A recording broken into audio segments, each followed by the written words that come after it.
Hello, good morning. Welcome to the Maths Week Scotland Grand Prix. My name's Daniel. I'm an engineer and I love Formula One.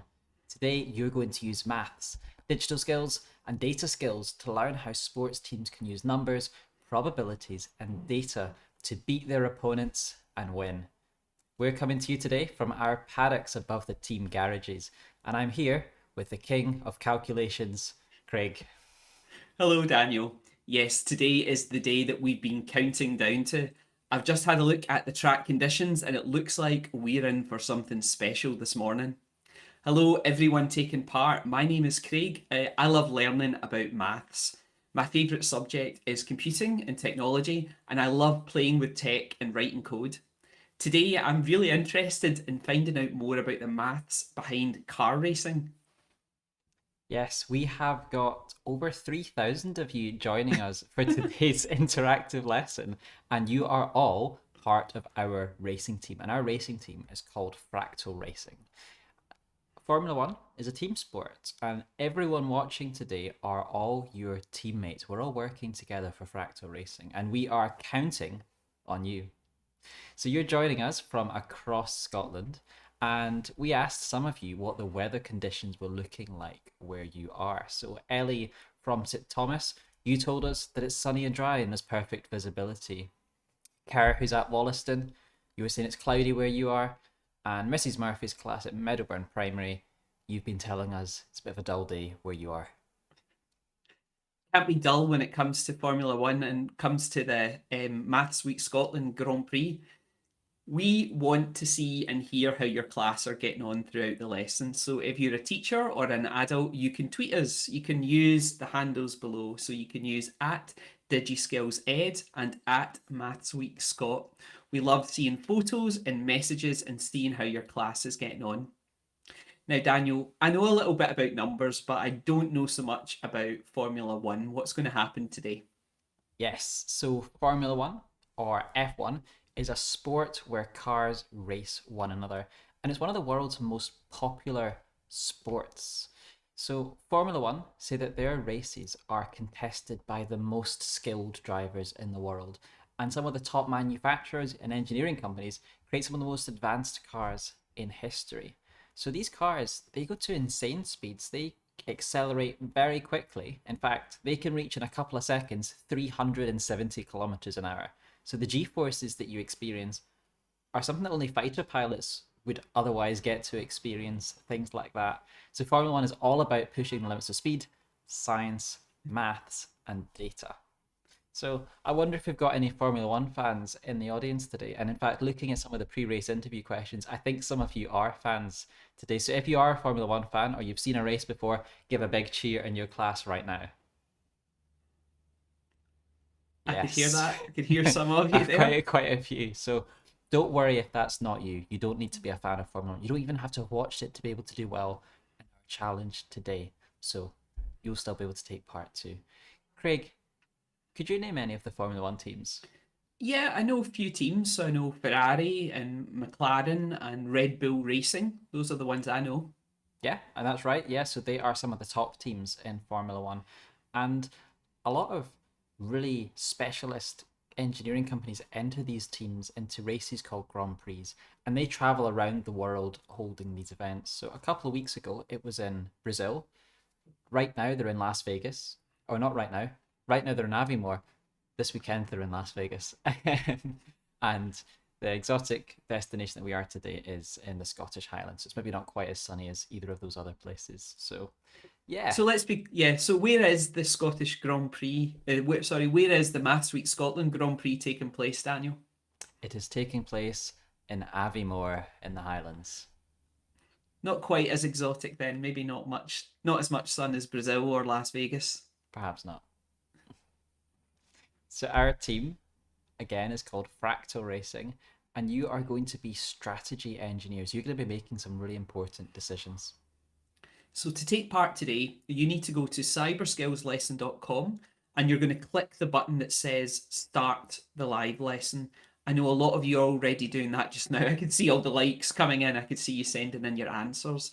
we're going to be bringing up questions for you to answer, and we'll see your answers on our data dashboard. So make sure you submit your best answer. If it's correct, or it's thoughtful, or it's insightful, maybe we'll give you a shout out. Daniel, can we have a time check, please?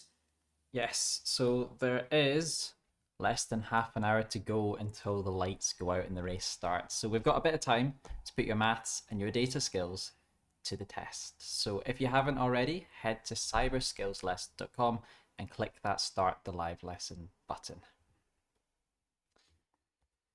So, what does it take to win a race like the Maths Week Scotland Grand Prix? What do you need? Is it the fastest car, the fastest drivers? Is it having the best pit stops, or is it having the best strategy? Well, we want to hear from you. You can rank these 4 things on your screens just now. Yeah. So have a think about it. Like, think of the skills that you might need to win a race. Is it about having a fast car? Is it about having sort of a strong, skilled driver? What do you think is the most important? I want you to rank these in order and send us your answers. So it could be a fast car. We know, Daniel, they spend millions of pounds on these things. A huge lot of time is spent. We know that it's really competitive to get chosen as a driver. How many drivers would a team normally select? So each team has 2 cars, so 2 drivers, but they usually have a reserve as well. So only very- 20 or 30, only 20 people in the world get to take part in each race. Yeah. It's very exclusive. And you've got a thing there about good pit stops. So that's about how quick you can make changes to your car. And I think I've seen a lot of pit stops before. It's a place where everything can go wrong. All right, Daniel. Do you have anything else to add here before we look at some of the results? No, I'm really curious to see these results. So we've had about 700 people answer the question so far. If you haven't answered yet, that's okay. Your numbers are still going to get counted. The bars are going to change shape and size. So let's see. So what have you said? Craig, run us through the results. Yeah, it looks like most people have put at the very top strategy. So planning seems to be a really important thing. Some people are saying fast car, fast drivers are important. Some people have kind of ranked best pit stops down towards the bottom. So it looks to me like, Daniel, people are saying strategy is a really important part in Formula One. Yeah, seeing that result makes me happy because you know what, that's what we're going to be doing today. And that's, if I've already convinced half of you before we even started that strategy is important, that's great. So all of the teams, they all have really fast cars. They all have some of the best drivers in the world. So what makes the difference is often the strategy. It's often the decisions that they make during the race. So this here is Hannah Schmitz, and she's one of the biggest reasons that Red Bull won the last 3 seasons in a row. And she's even been awarded Engineer of the Year for her work. So what does she do? Well, she works for Red Bull Racing and she is their principal strategy engineer. So she makes some of the most important decisions in the team, like when to make a pit stop, or when to tell the drivers to push hard for an overtake, or how much fuel to put in the car at the start. So she's not a driver, but she is one of the most important people in the team. And she is really good at making those decisions quickly using her math skills. So today we are going to be like Hannah, and we are going to use maths and data to make some decisions that are going to hopefully help us win the race. I'm ready to put my math skills into practice, Daniel, to win a race. I've never won a race using maths before, so I'm desperate to do it today. But let's reveal our car. So, presenting to you the Fractal Racing car. Whoa. So, every team in Formula One, everyone has their own car. They all have a team name and they have a distinctive colour scheme and car design. We've got some brands as well. So we've got some of our sponsors as well. I can see Maths Week Scotland sponsoring us. I can also see we've got support from Data Education in Schools and Daniel, our Cyber Skills Live website as well. But what we don't have is big brands or tech companies who would normally sponsor F1 teams. So for example, Google sponsor McLaren and TikTok sponsor Aston Martin. So earlier I asked you who should be the official sponsors of Fractal Racing. So Mason and Jack from Dean Byrne, you said Prime Hydration. Wow, maybe we could get an influencer deal there, Daniel. Maybe we'd get a lot more YouTube viewers if we had Prime Hydration as our sponsors. Lewis from Wollaston said Lego. Oh, brilliant. Again, imagine a Formula One car made out of Lego, Daniel. That'd be Very pretty brittle, heavy. but maybe customizable. Um, Alice and Millie, from White Hills, you've suggested Nike. Yeah, I can imagine. I'm surprised they aren't a sponsor already of a team, Daniel. Yeah, they seem to sponsor every other sport. So we could have Nike, Lego, and Prime Hydration. I'm sure that will give us plenty of support, Daniel, to make improvements to our car. Yes, I Maybe think so do up too. our paddocks a bit as well. So, can we have a time check, please, Daniel? Yes, we have less than 20 minutes now till the Grand Prix starts. So I think we should use that time to warm up and put our math skills to the test. Let's get hands on with some data and some numbers. So we're going to give you some questions and want you to answer them quickly but accurately. So our first question is, we would like to know what the percentage chance of rain is going to be at 2 p.m. So you can start sending in your answers now. So the weather conditions, they make a really big difference to how you need to set up your car. So it's really important that we know what the weather's going to be like at the start of the session. So we can put the right tires on, we can set the wings to be right so they'll deflect the water in the right places. It makes a really big difference if it's going to rain or not. So we want to make sure that we understand how likely that is to happen. Let's give people a few more seconds to answer this, Daniel.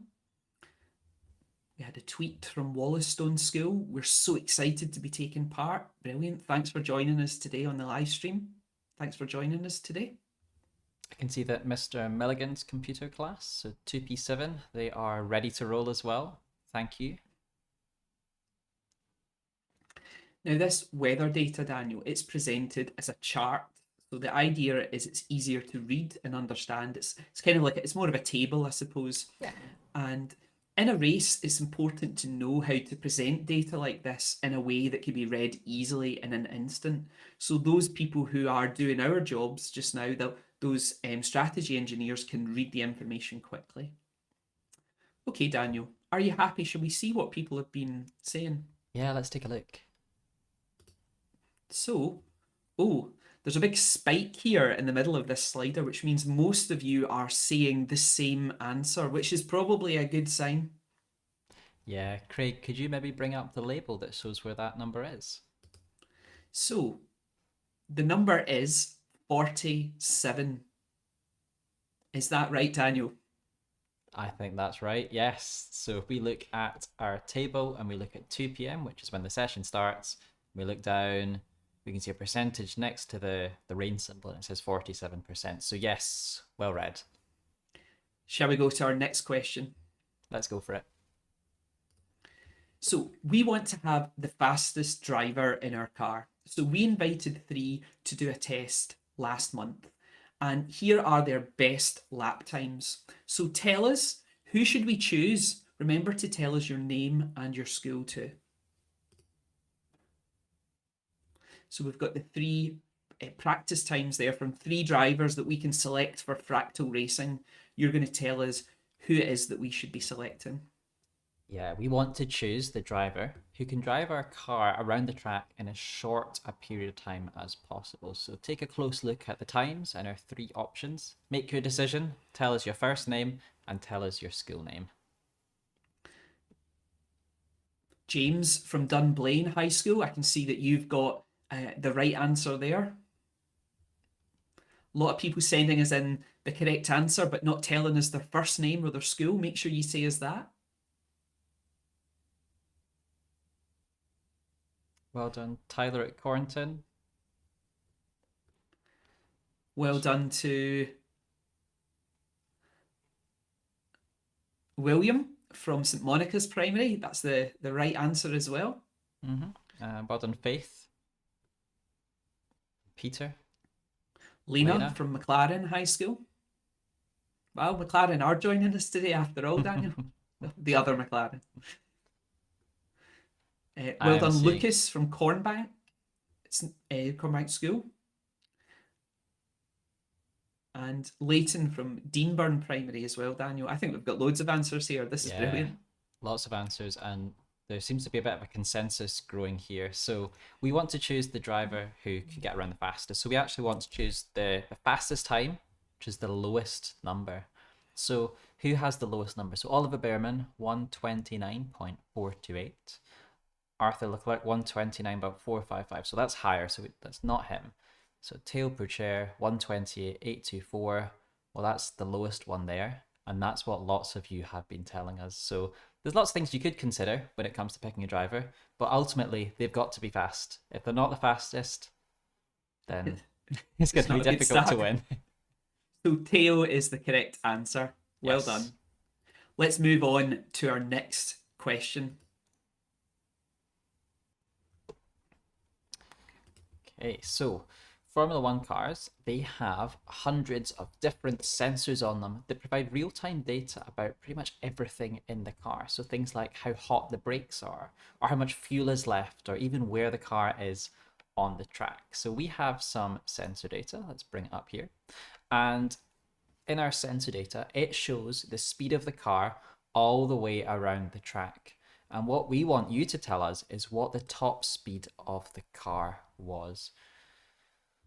So our red line is representing the speed of the car as it goes around the track. So when it goes around a corner, the speed drops, and when it goes onto a straight, the speed goes up and up and up. What was the top speed of the car? You might need to come really close to your screen to get a good view of this one. So in Formula One, Daniel, the cars are filled with these sensors. So there's loads of sensors in all different parts of the car. So what types of sensors might you find in a car? Yeah, so you've got things like temperature sensors. There's lots of them for things like brakes, oil, tires, things like that. We've got lots of pressure sensors, so we know what pressure our tires are at, what pressure various things are like in the engine. We have voltage sensors, so we can see how much charge is in the battery. There's lots of batteries and motors in a Formula One car. They're hybrids. What else have we got? We've got light We've got- sensors. I think I'm looking at some of the answers that are coming in. Attention to detail is really important when it comes to maths. I want you to look at that graph very closely and don't just glance at it and think you know what number is the top number. Go up and actually look at the graph closely. So people from Our Ladies, I would suggest you need to get closer to your screen. Neilston Primary, again, closer as well. There's only a few people, Daniel, who've managed to get the correct answer so far. In fact, I haven't seen it. I've seen one person so far. So make sure. Well done to Abigail and Eva from Presswick. That is the correct number. So everyone else get nice and close to the screen. I can see some other ones coming through now. Reese and Kaysen, who are at White Hills. Good job. Caden at St. Bridget's. Isla at Linlithgow Bridge Primary. Good attention to detail. So one of the most important things that you need to know is your car's top speed, because in a race on a straight, you want to have the fastest car. You want to be able to pass other people by going faster than them. And being able to read and understand sensor data is a really important skill in Formula One. So we've got any last results there coming in, Daniel, that are the right answers? I can see Helena from Corton Primary, well done. Naomi at Core Glen. Sam at Cornbank. Sophie at Dean's. Ollie from King's Barn, you're very close. Zoya from St. Bridget's, thank you very much. Wow, we're getting. It's lucky that we've got all these race engineers here today. Yeah, Ethan from Our Ladies. And if you need to see the photo clearer, you could always click on any of the pictures on your screen. That will make it bigger and easier to see. All right, Daniel, do you want to reveal what the number was? Yes, so the answer was 310. So it's just above the 300. If we look at that green line that touches the top of the red line and we follow it to the left, we can see with the sort of like the little grid lines, the gradations, it's at 310 kilometers an hour. So that's pretty fast, isn't it, Craig? Yeah, that's pretty fast. Like, that's faster than when you see an aeroplane taking off. It's faster than probably most almost every car, even supercars that you would see on the streets, that's faster than that as well. Shall we move on to our next question, Daniel? Yeah, let's think about logistics, Craig. Oh, brilliant. Can't wait. So, let's have a look here.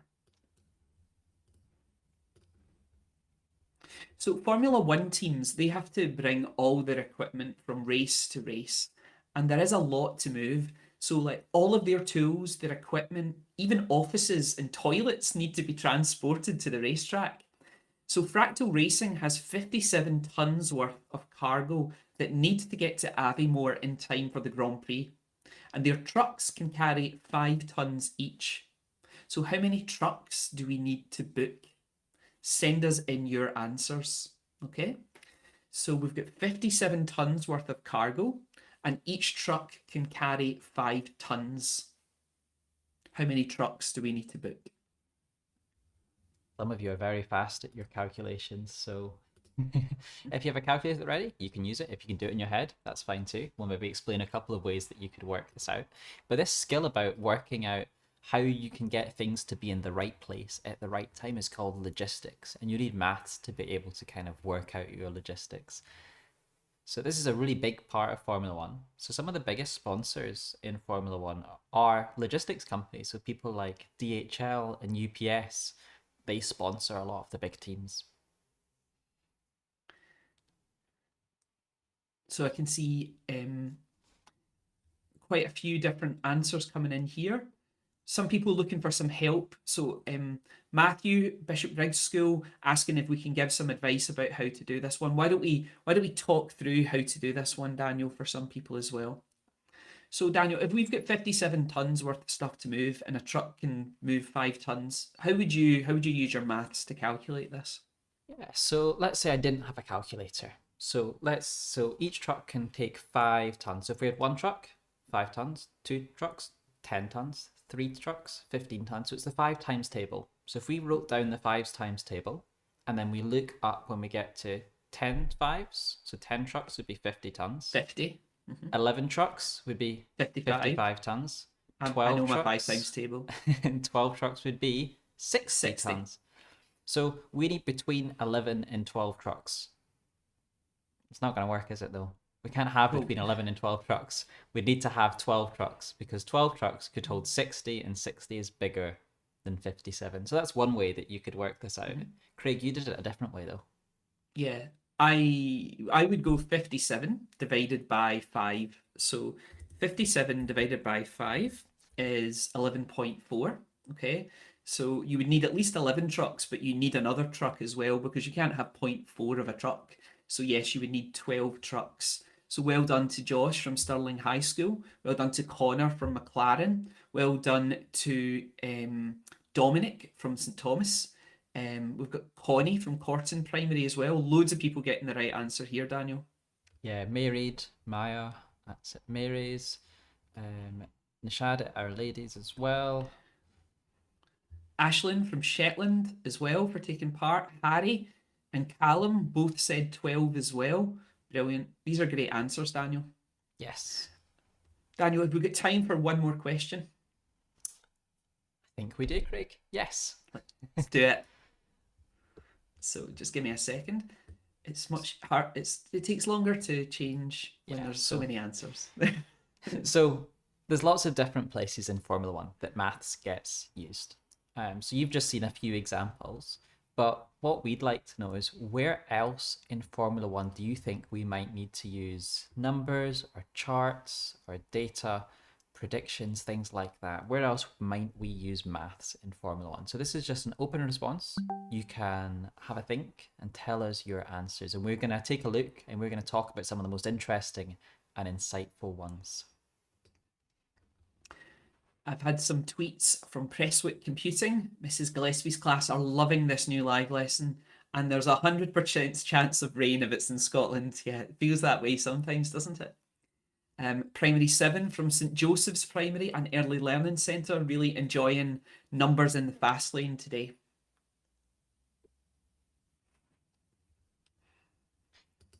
So Daniel, what have people been saying? Yeah, so if I take a look here, see, so Sam is saying the you could look at the percentages of how tight the corners are so that you know how much you have to turn the steering wheel. Yeah, the steering, do you know what, interestingly, the Mhm. steering wheel in a Formula One car actually only turns, do it in frame, goes about this far. So you know if you've been in the car with maybe like your parents or on the bus or something, you'll have seen that the steering wheel goes round and round and round. Oh, we've got some fireworks. On a Formula One car, it doesn't actually go that far. Um, Ailey, Our Ladies, has been saying when you should do a pit stop. Mhm. Daisy has been saying to figure out and calculate how much fuel they need to put in. Well, that's a really important decision. If you put too much fuel in the car, it's going to be really heavy. And if you don't put enough in, you might not even make it to the end of the race. So, yes, Yeah. that's a very important calculation. Vracto from Dean's Primary School said estimating the track length as well. Yeah, knowing how far you've got to go, knowing how far you've been so far, that all requires maths as well. Wow, there's loads of great answers here. Thomas from Stirling High School saying velocity is a big part of racing. You know, measuring the sort of a way of measuring the sort of speed and the direction that your car's going in, the acceleration times. Yeah, that's all a really important part. And there's brilliant answers here. Here's a good one, Craig. So, Matteo, who's at Dunblane, has said, so thinking more business minded, to Mhm. work out your ticket prices and also how to run the stadiums, the tracks. Everyone needs Yeah. to be paid, so we need maths. Listen, Matteo, you've got the business cap on as well. It's not just about people racing fancy cars. You need to be making money from this as well. So well done, Matteo. Dunblane High School, keeping keeping it commercially viable as a project, Daniel. Yes. So, um, I'm really pleased with all these answers that are coming in. I think we must be getting close now, Daniel, to race time. Let's see. Oh, we've only got a few minutes left, Craig. I think we best get a move on to make sure that we're ready. Yeah, the race is about to begin, but we do have some time to just talk about our supporters. So, Maths Week Scotland is a celebration of the importance of maths in our everyday lives. And this year, the theme is Maths in Motion. So, thanks to their support, we're able to bring the Maths Week Scotland Grand Prix to you today, thousands of learners across Scotland. Thank you, Maths Week Scotland. We've also partnered with Data Education in Schools, so you can check out their website for more videos and lessons in ways that you could learn about collecting, understanding, and analyzing data in your classroom. So if you want to find out more about sort of data skills in education, you can head to dataschools.education. That's the web address. Do you want to host a Grand Prix in your city? Maybe you could be the headline sponsor for our next event. Get in touch with us and we'll talk you through the numbers. Daniel, can we have a time check? We must be getting close to race time now. I'm getting excited. Yep, only a couple of minutes left now, Craig. So these here are the starting lights. So when these lights go out, this tells us that the race has begun. So when they're doing this pattern, it means we're almost there. The Grand Prix is about to start. So during the race, what's going to happen is we're going to get some messages from what's called the pit wall. So the pit wall is where a lot of the principal engineers work during the race. It's right next to the track. They're on their computers, on their laptops, and they've got their headsets on. And we have direct contact with Kirsty on the pit wall. So Kirsty is the principal strategy engineer for Fractal Racing. So Craig, I think we should put Kirsty on and have a listen Let's to do what it it. is that she has to say. Hi, strategy team. This is Kirsty calling from the pit wall. I'll be your point of contact from the heart of the action. As the race unfolds, I'll be keeping you updated and reaching out to you, our strategy engineers, for some advice. Thanks, Kirsty. Okay, so during the race, the strategy engineers, so that's all of us, all several thousand of us, we are going to get given questions from the pit wall and they're going to come via Kirsty. So when the team needs some help with strategy, they'll get in touch with us. There'll be an alarm that goes off and we give them some help. So we're going to have to make some decisions using maths and data. And you know what? There's probably going to be some luck involved too, probably. So if you get something right, we'll be able to go faster and hopefully overtake our opponents. But if we make some bad strategy decisions, then we might stay where we are, or we might even fall behind the pack. Really is all counting on you next. Daniel, it is 10:30. It is time to start the race. Welcome to the breathtaking Scottish Highlands, where the pulse-pounding excitement of Formula One is about to unfold. As we gear up for this adrenaline-fueled spectacle on November the 16th, the stage is set for an electrifying showdown among the world's finest drivers and teams. Keep an eye out for Fractal Racing as they aim to carve their mark on this challenging Aviemore circuit. Get ready for high-speed drama, gripping manoeuvres and the edge-of-your-seat action in this race to conquer the Scottish Highlands.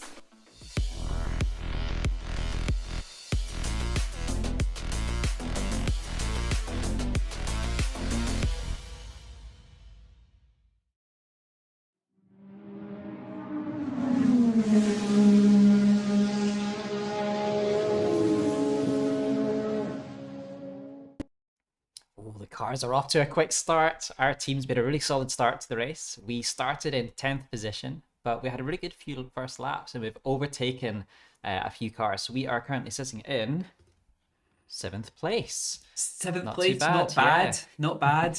So it looks like it's going to be a pretty good race for us. The car's behaving well. It looks like the sensor data is... Oh! Right, that's Kirsty. Let's put her through. Hi strategy team, this is Kirsty from the pit wall. We have just had a weather forecast update. There is now a 66% chance of rain in the next 5 minutes. We can make a pit stop for wet tyres. Stopping to change tyres will allow 3 of our opponents to pass us. Drivers say they can't keep control if they stay on slick tyres and it rains. What do you think? Should we make a pit stop and change the tyres? Or keep going with what we have? Your input is crucial at this moment. Okay, thank you, Kirsty. We'll put that to the strategy engineers. Interesting problem. Yeah, so let's talk through our options here, Daniel. So it looks as if there might be a 66% chance of rain in the next 5 minutes. So the question that we need to decide based on this data is, do we want to change our tyres? Do we want to stop? So what happens if we stop for a pit stop to change the tyres, Daniel? Well, if we stop to make a pit stop, we have to pull off of the racetrack. We have to actually stop the car, change the tires, and while that's happening, 3 cars we've worked out are going to pass us because there's 3 people quite close behind. So we will lose a couple of places if we make a pit stop. And if we don't pit stop, then that means that we will stay in our current position. We can keep going forward. But what happens if it rains? Well, if it rains and we don't make a pit stop, that could be really bad. The drivers are reporting that they're not able to keep control of the car. So either they're going to slide off the track, they might have an accident, that could be the end of the race. Or if they're really struggling, but they can still keep going, they might have to crawl the way to the pits, but that could put them back to like last place. They could fall really far behind the pack. So the decision is yours. Have a think about what we should do. Do you want to make a pit stop and change to wet weather tires? And just as a reminder, the probability of rain is 66%. This is a high pressure decision. We've got to make it quickly. Are we going to make that pit stop to change to wet weather tyres, or are we not going to pit? I'll give you a few more seconds to do that now. I'm glad I don't have to make this decision myself, Daniel. Yeah, we've got a whole team of people. I can see that about 850 of you have answered it so far. And we'll give you another 10 seconds or so. And we will go with the majority of what people say, Daniel. We can't veto it. So we're going to go for the answer you choose. Oh. And me and Craig have no idea what you have chosen yet. We're not going to... You're going to find out at the same time as us. So I'm quite nervous to find out what's going to happen. I hope it's the right choice. Should we give it a few more seconds, Daniel? Okay, let's have a countdown. 10, 9, 8, 7, 6, 5, 4, 3, 2, 1. What's the decision, Craig? So the responses are off. 87%, Daniel, have decided to go for the pit stop. That's almost, that's overwhelming majority. So people are saying we should take that chance, we should stop, we should allow those other cars to pass us, but hopefully that'll do as well if it rains. Now, is it going to rain? That is the question. How could we decide this? So this is about probability, which is another area of maths. So we spoke about there being a 66% chance of rain. So basically, I'm going to use a random number generator. So I have my random number generator here. It's a very technical piece of equipment, Daniel. It's a die. So it's a fair die. So I'm going to roll it, and depending on what I roll will decide if it's going to rain or not. So if I roll a 1, 2, 3, or a 4, that's 66%. That means it is going to rain. If I roll a 5 or a 6, that means it isn't going to rain. So what are we kind of hoping for here, Daniel? I suppose because we've pitted, we want it to rain now, because then it means that those opponents who didn't pit, well, they're going to be in trouble, and we might have a chance to get past them. So I think we're hoping for between a 1 and a 4 here, Craig. That will mean that we've made the right decision. Yeah. So here we go. And it's a 2. It's a 2. Okay, that's good. Craig. Yes. So it is going to rain, but we have changed our wet weather tires. Let's see how that affects the outcome of what happens Okay. next. Let's take a look.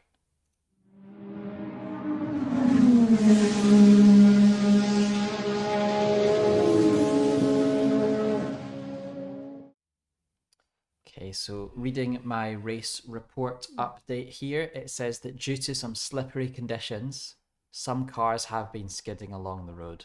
However, we are not one of them because we changed into wet weather tires. We've been able to take advantage of that, and we've pulled further ahead, and you know, we've made our way up to 4th position. So that's gained us a few places. That was a really good strategy decision, team. Well done, everyone there. I mean, we're not quite we want to really be in the top 3. I mean, Daniel, I really want to win it actually, but we're up there. That was the right decision to make. We're coming up to the final few laps now. There may be still time for us to make some decisions, so hopefully we're keeping going. Oh, Craig, I'm going to stop you there. We have the tone going again. We've got a message from Kirsty. Hi team, it's Kirsty, and we need your help with our strategy. We're running in 5th place with a few laps to go. The driver wants to push for the win, but we need more engine power. With more power, they could overtake a number of cars. The powertrain engineers say that there is a 1 in 3 chance of developing a problem if we push it too far. What should we do? Your data decision making matters. Thanks, team. Okay, Kirsty, got it. We'll put it to our strategy engineers. Right. Okay. So Daniel, talk us through what's happening here. What's the dilemma? What's the options? Yeah, so it sounds like we've lost a place, and we're now in 5th at the moment, and there's only a few laps of the race to go. Our drivers are quite confident that they can make some more overtakes if we're able to give them some more power. But as it stands right now, I don't think they're confident they're going to be able to make the overtakes that they want to.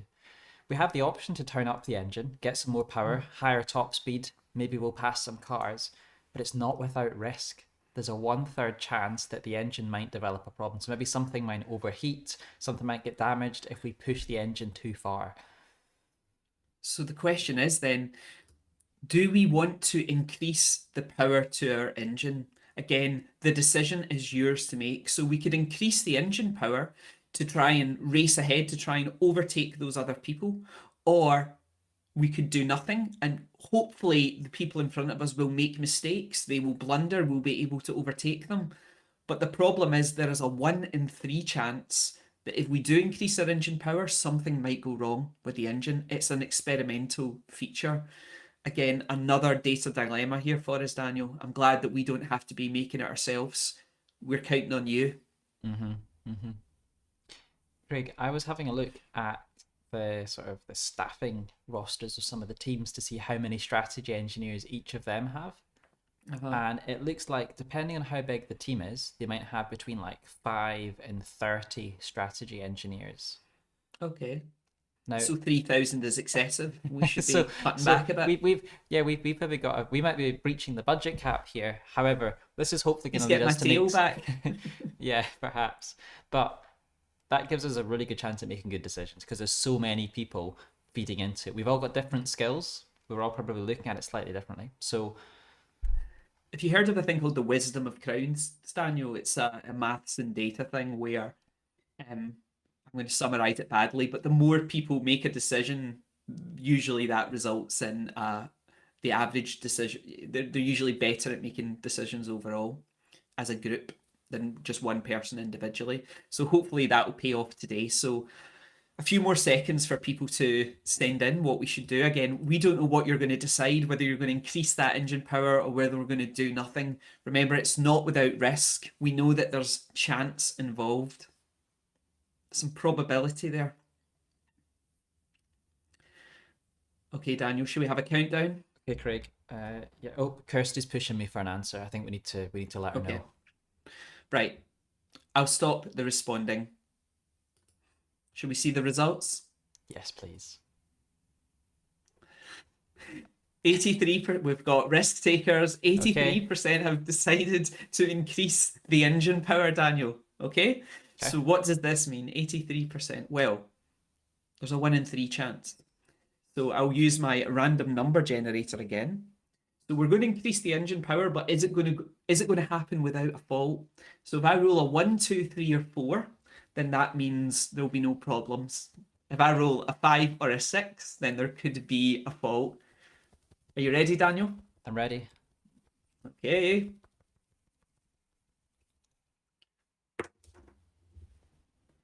Two, another So two. two. Yes. Okay. That's really good. That means our drivers are gonna have more power. Let's see what they can do with it.